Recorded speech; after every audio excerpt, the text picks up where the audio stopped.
Time is 6:18. Want to get a check of that forecast. Today is a really important day to pay attention to our forecast, especially tonight. And Carson, you say just about everything we can imagine severe weather-wise is on the table potentially. And even before the storms move in today, guys, we could see damaging wind gusts around 60 miles per hour. Again, completely unrelated to thunderstorms. And then that main show, if you will, it arrives later on this evening. And with that line of storms in particular, those wind gusts could get upwards of 70, maybe 80 miles per hour. I can't emphasize enough.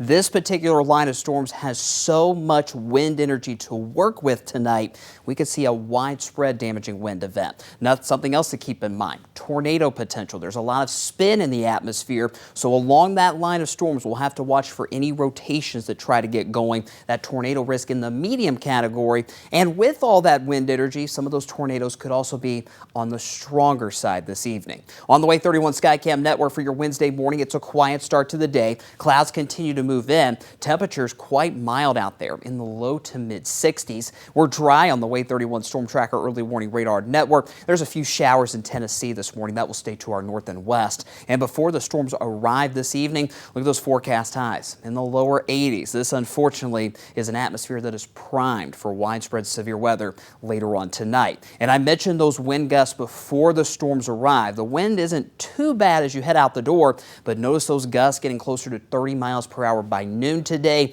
We mentioned that high wind warning that's in effect for northwest Alabama for those gusts closer to 60 miles per hour. Again, outside of thunderstorms, but in general, we're still going to see those gusts 45 to 50 miles per hour throughout the day. And then as those storms move through, you'll notice those winds will start to die down just a little bit by Thursday. Let's go through future radar. That line of severe storms is just now starting to develop in Oklahoma and Texas this morning. And by noon, it'll be in central Arkansas. What we'll have to watch very closely today ahead of the main line is if any isolated supercells develop. Now, I will say that window for supercell development, it's a bit narrow today because this line of storms will be moving so quickly.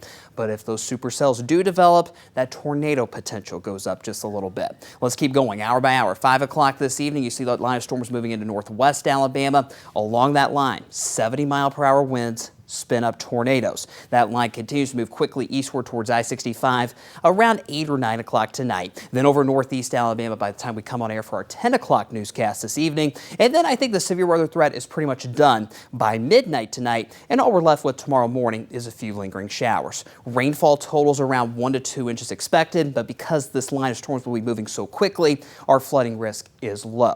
So we're quiet for the next 6 to 8 hours. If you haven't done so already, make sure your severe weather plan is ready to go. Multiple ways to get those warnings. Your NOAA weather radio, download our Way 31 Storm Tracker weather app. You'll get instant alerts, watches, or warnings as they're issued. Find your shelter, charge up your mobile devices, and just stay with us on all platforms throughout the day. On air, online, at WaveTV.com, and through our social media pages on Facebook and Twitter as well. 7-day forecast shows a cool down once the storms move through tonight. 66 on Thursday. Small shower chance on Saturday as those temperatures continue to hover right around 70.